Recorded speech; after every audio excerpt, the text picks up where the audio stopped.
चार युग हैं हमारे, चारों युगों में भगवान को पाने के अलग अलग साधन हैं, पर अक्सर हमने सुना है कि कलयुग में बड़ा पाप है। लेकिन भागवत की माने तो भागवत लिखती हैं कि हाँ, कलयुग में पाप भी होंगे, कलयुग में बुराइयां भी होंगी, लेकिन कलयुग में एक सबसे अच्छी चीज है जो बाकी के 3 युगों में नहीं है। बोले ऐसी कौन सी चीज है? कहा कि सतयुग में जो हजारों वर्षों तक साधना तपस्या करने का फल मिलता है, त्रेता में वही 100 साल करने से फल मिलता है, द्वापर में वही 1 साल तक साधना करने से फल मिलता है। और व्यास जी लिखते हैं कलयुग में तदहना प्राप्यते कलौ, यानी कलयुग में 1 दिन और रात मिलकर के भी आप भगवान नाम का कीर्तन करो तो वो फल आपको 1 दिन में भी प्राप्त हो जाता है। जो सतयुग में हजारों साल तक तपस्या करने से फल मिलता है, कलयुग में 1 दिन में प्राप्त हो रहा है। इसका मतलब कलयुग समयुग आन नहीं, जो नर कर विश्वास, गाए राम गुण गण विमल, भव तर बिनहि प्रयास। गोस्वामी जी लिखते हैं कि कलयुग समयुग आन नहीं, कलयुग जैसा युग कोई दूसरा है ही नहीं। क्यों? क्योंकि ये कलयुग जो है ये भक्ति का युग है, ये भक्ति का साधन करने का सबसे अच्छा युग है। क्योंकि सतयुग में आप गलत काम करो नहीं, पर सोच लो बैठ करके,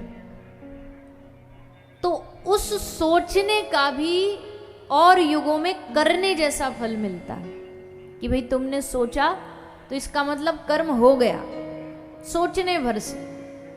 और कलयुग में भगवान ने छूट दी, क्योंकि भगवान जानते हैं मानव की जो कलयुग की बुद्धि है, ये तो जब भी बैठती है जब उल्टा ही सोचती है। तो जब ये उल्टा सोचती है, अगर इसको पाप देने लगे उन सोच का तो फिर इसका कल्याण होना असंभव है। इसलिए भगवान ने थोड़ी सी छूट दे दी कि कलयुग में मन पर तुम्हारा अगर नियंत्रण नहीं भी है तो भी अगर तुम भगवान का नाम स्मरण जाप करते रहोगे तो कली काल में कलयुग में भगवान की प्राप्ति तुमको सहज में हो जाएगी।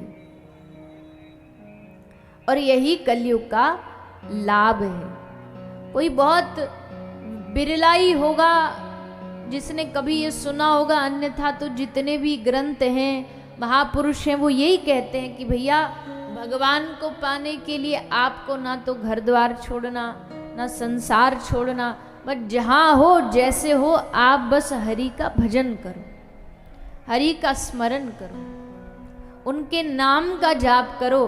कलयुग में नाम रटते रटते रटते रटते जपते जपते राम राम राम राम राम कृष्ण हरि श्री राधे हरे कृष्ण ये बोलते बोलते ही जीव का कल्याण होना कलयुग में संभव है। कोई ये कहे कि जी मन लगा करके नहीं होता, तो फिर कलयुग में ये भी छूट दी कि तुमको बस जपना है। ऐसे कैसे जपने से ही केवल कल्याण हो जाएगा क्या? बोले बिल्कुल होगा।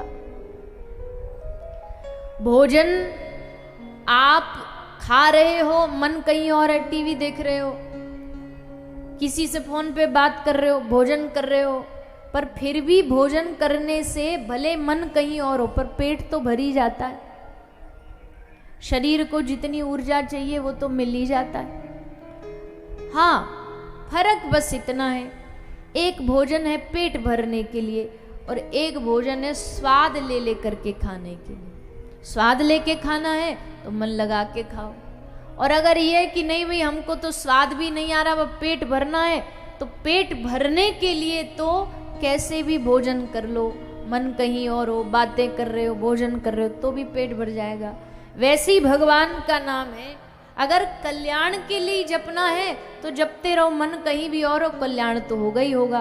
पर अगर अपने अंतर के सुख के लिए, अपने स्वाद के लिए जपना है तो उसके लिए मन लगा के जपो, फिर उसका अलग आनंद आएगा। इसलिए कलयुग समयुग आन नहीं, जो नर कर विश्वास। हाँ, सुखदेव जी महाराज कहते हैं, कलेर दोष निधे राजन अस्ति एको महान गुण। जैसे कीचड़ हो, खूब सारा मैल हो, कीचड़ हो, गंदगी हो, अब है तो कीचड़, पर उस कीचड़ में एक फूल खिलता है। कौन सा फूल खिलता है? कौन सा फूल खिलता है? कमल। कमल को अगर देखा जाए और कमल की सुंदरता को देखा जाए, और जिसको पता नहीं हो कि ये कमल कहाँ से पैदा हुआ है, और उससे तुम ये पूछो कि कहाँ से निकला, तो बोलेगा बड़ा कोई अच्छी जगह होगी, सुंदरता वाली जगह होगी, कोई बढ़िया पेड़ होगा, उस पर ये फूल लगा होगा, उस पर ये पुष्प लगा होगा। आप उससे कहो नहीं ये गंदगी कीचड़ से पैदा हुआ है, तो मानेगा नहीं। अगर पता नहीं है तो कहेगा इतना सुंदर पुष्प कीचड़ में कैसे हो सकता है। जैसे कीचड़ में एक फूल खिल जाता है, वैसे ही श्री सुखदेव जी कहते हैं, हे राजन, ये कलयुग दोषों का कीचड़ है, दोषों का खजाना है, पर इस दोषों भरे कलयुग में एक कमल पैदा हुआ, और वो कमल है भगवान का हरिनाम। इस इतने गंदगी भरे युग में भी एक भगवान नाम का कमल खिला, इसको जो अपने जीवन में ग्रहण करता है उसका कलयुग में कल्याण होता है।